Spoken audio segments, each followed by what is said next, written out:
look at this.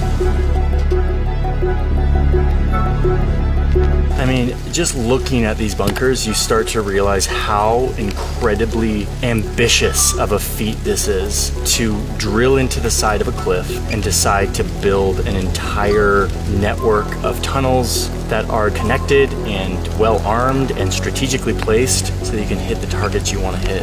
Oh, look, there's another one. Oh my God, look at this. That is just at the base of this cliff. Oh my goodness.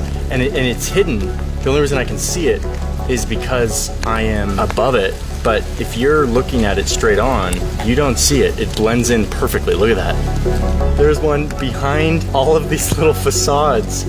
They're just guns that are hiding in the wall of this cliff. By the 1800s, the Swiss were really good at digging into mountains, building cable cars, trains. They got really good. And that prowess for digging became incredibly useful in the 1940s when their situation looked like this. Surrounded by fascist regimes that are quickly taking over Europe very effectively, these two allies, Italy and Germany, with Switzerland kind of sandwiched right in the middle. Neutral Switzerland wanted to stay out of the war, so they did whatever it took. But one of the major things they did when they wanted to stay neutral was they started digging.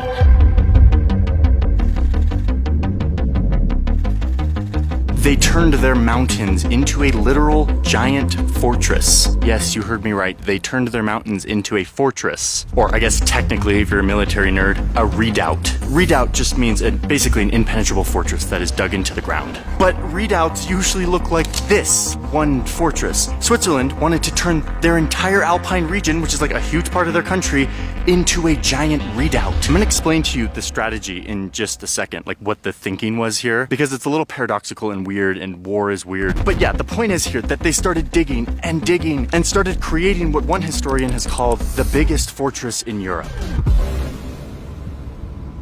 I'm at the base of the Swiss Alps right now, and I'm in a village that is very Switzerland. It's got a lot of grass and cows and barns, but a few of these barns, like this one behind me, have a little secret inside.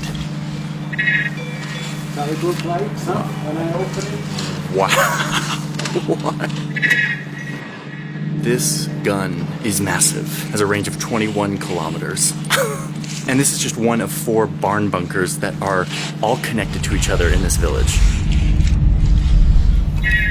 They're going down here. So now we're in the tunnels. Oh my gosh, wow. So we're just walking under the green grass and the cows right now.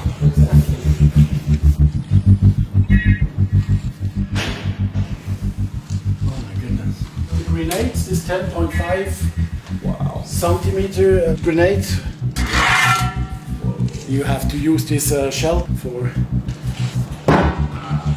explosions actually, and the whole thing looks like that. Oh, it's like a giant bullet. Yeah. Shows to the people that they have to be quiet if they to protect all our army secrets. Normal people and the soldiers say, hey, shh, keep quiet. Yeah. All top secret.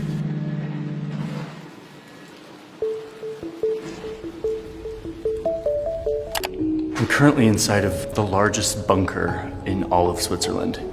It is massive. I mean, look at this place. 30,000 square meters of space, which is 300,000 square feet for those imperial people out there like me. And I'm hanging out with Eric, who currently owns the bunker. This is where the crew was taking the showers.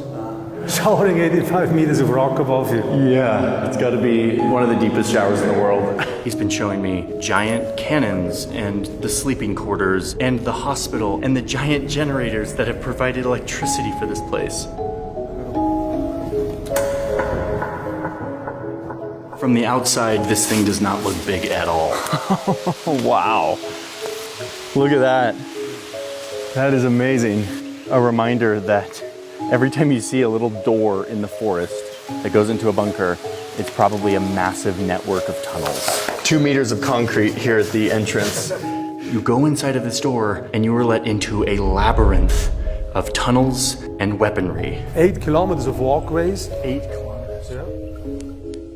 Oh, and with the most gnarly doors you've ever seen in your life. They're quadruple fortified with huge slabs of concrete. This is like 2 meters of concrete. You'd sit behind there with a rifle and be able to protect the entrances. Wow. No one is getting into this bunker anytime soon.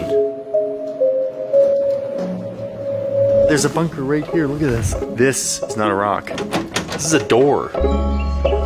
These little doors in the middle of the forest. So unassuming, so benign, but boy, if you knew what was inside. Let's be clear, this isn't normal. Most countries don't bore into mountains as their defense strategy. But Switzerland isn't like other countries. When you live in Switzerland, you never really have a sense of threat. We're Switzerland, we're neutral, right? Nothing gonna happen to us. So instead of forming alliances and sending troops, they dug. And the results are nearly 10,000 of these, scattered all throughout the country. And that is what I've been searching for. Okay, where are you, my bunkers? Where are you, my bunkers? Ah, I see something down there. That is not natural erosion on this cliff. I keep looking for more and more, and I'm realizing there are too many for me to fly to. Like, there are dozens up there. This cliff is just riddled with little windows, totally primed and prepped to just light up this entire valley if there was an invading army from the north. Oh, and it's not just the mountains. I also discovered hundreds of thousands of bunkers dug under Swiss homes, a further expression of the Swiss habit of digging to remain neutral. The bunkers are at the center of a discussion that is heating up as the world becomes dangerous again. So Switzerland is once again debating what these bunkers mean to them, and what it means to be safe, secure, and neutral in a changing world.